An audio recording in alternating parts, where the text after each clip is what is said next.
Hi, Brian Linder here of 100 Words. Now, find us at facebook.com/100 Words. You've heard me on the podcast, Waking Up, our podcast, and,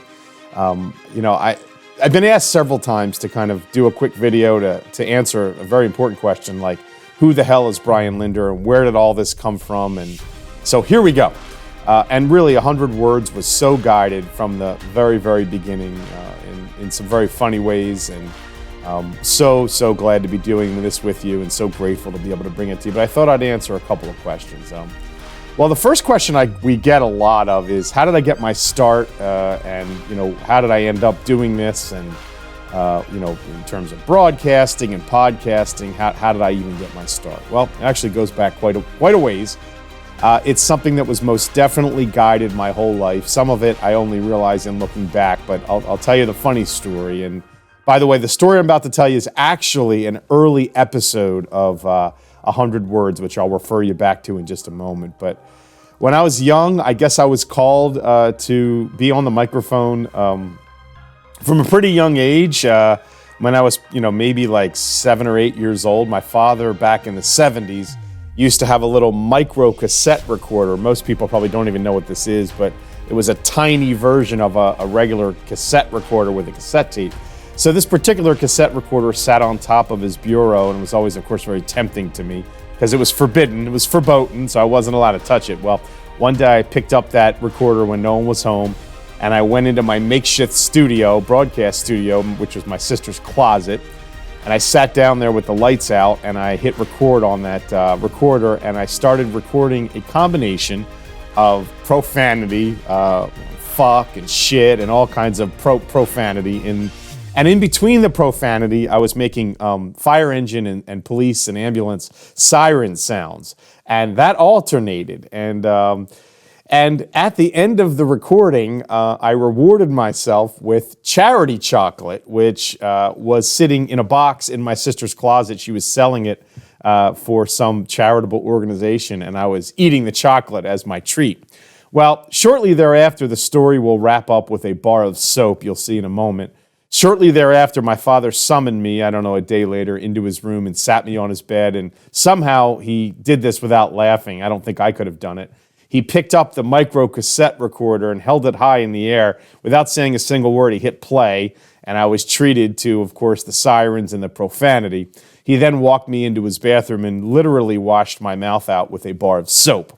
So clearly that was quite guided, and fast forward back into the 80s now. I used to sit at a table in my friend's house in his living room, and my friend and I would do fake newscasts. We'd type the scripts up, the fake news scripts up on a typewriter, and his mother would sit and watch us attentively and enjoy it greatly. So I guess I had my beginnings in broadcasting at a young age. You can go back to the episode of the podcast, 100 Words, from July 4th of 2021. The episode is called Sirens, Profanity, and Charity Chocolate. And if you fast forward to 5 minutes in, you can hear the whole story in more detail than you ever wanted about having the profanity in the microcassette recorder. Some people found it quite funny. I have a 30-year career as a prolific public speaker and a quirky presenter in cybersecurity, which is where I got my start. So I've always been doing that. And most recently, I've appeared on media outlets like CNBC, Fox, ABC, NPR, and then I guess last year I was on NBC Nightly News here in the United States, which was sort of the pinnacle of my broadcasting career. So I guess it was all guided from the very beginning. The other question we get a lot of about me, and I'll answer it here, is how did I learn about the universe, and what was my history of my journey into this? And I'll kind of give you a couple of highlights. First of all, I didn't know it at the time. Of course, I was being guided all of my steps along the way. I didn't know it at the time, but back in the 90s somewhere, I picked up a book that changed my life called Deepak Chopra's 7 Laws of Spiritual Success. It was a book that when I read it at first, I didn't understand it or know what it meant or really understand the impact it would have. But that book would stay with me and come off that bookshelf over time for the rest of my life to present day, even today, as a guidebook to what the universe was all about. And I encourage you to pick that book up and read it. It was a disrupting and life-changing moment for me. Of course, that was back in the 90s before my studies occurred in earnest. Back in August of 2017, I met a wonderful psychic medium here in the Pennsylvania area, Iris Ammerman, who is now my business partner on the podcast and in 100 Words. And at the time, she did my first reading, and it shook me for sure.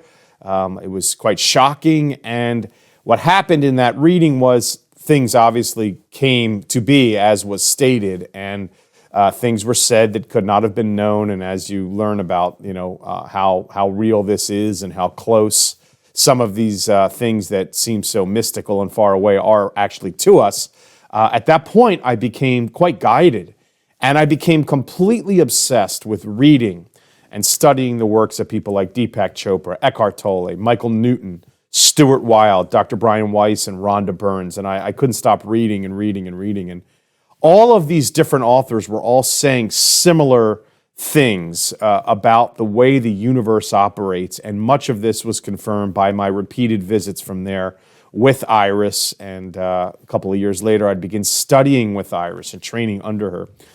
In the meantime, in around September of 2019, I had a fantastic guided moment. I was in the shower in the morning, and for some time I had been thinking of writing a book. I didn't know why or even what it was going to be about, but I had a burning desire to write a book, like a lot of people do. And I guess I set a goal for myself, an intention, using a vision board. If you read Rhonda Burns' work and others, they talk about manifesting your intentions through a vision board. So I think I had written something like, I have a goal in the coming weeks to write the first 100 words of this book that I don't even know what it's going to be about. And I was in the shower, and I stepped out of the shower. My wife was standing there. It was like 8:15 in the morning on September 20th of 2019, and I think I said out loud, I have a goal in the coming weeks of writing the first 100 words of my book. And I think she said something to the effect of, well, there's your title, 100 Words. And at the time, we weren't even talking about a podcast, but that is what became the hinge pin, the birth, as it were, of what we now know as 100 Words. Another fantastic landmark, and a shout out to my good friend, Sean Daney, who I owe a debt of gratitude to. I'm tremendously grateful. On May 31st of 2020, we went down in my basement and recorded together episode 1 of 100 Words. And on June 17th of 2020, that went global. We launched it. We released that episode, and it went global on Apple Podcasts and Spotify. And I think 2 people listened to it on the planet. But nonetheless, we manifested our global podcast together. And Sean, thank you so much for everything you did to help me get started there. Fast forwarding to around 2021, I began training with Iris quite seriously, regularly. And I would say I had another moment of revelation as we began working together around October of 2021, when I learned a quote from a gentleman, John Bunyan, that really encompassed what my mission was on the podcast, which is, you have not lived today until you've done something for someone who can never repay you. And in essence, that's what this podcast is. It's being enjoyed by an untold number of people, more and more every day. We don't know who they are. They don't know who we are. It's something that is quite an anonymous medium. And again, we welcome all the feedback, but that is really what motivates us, to spread the messages of the universe. And I'm so grateful to all the people along the path who have done it. So hopefully that gives you an introduction as to who the hell Brian Linder is. And it's a pleasure to have you. And we'll see you on the podcast. Thanks so much for watching, and welcome to 100 Words.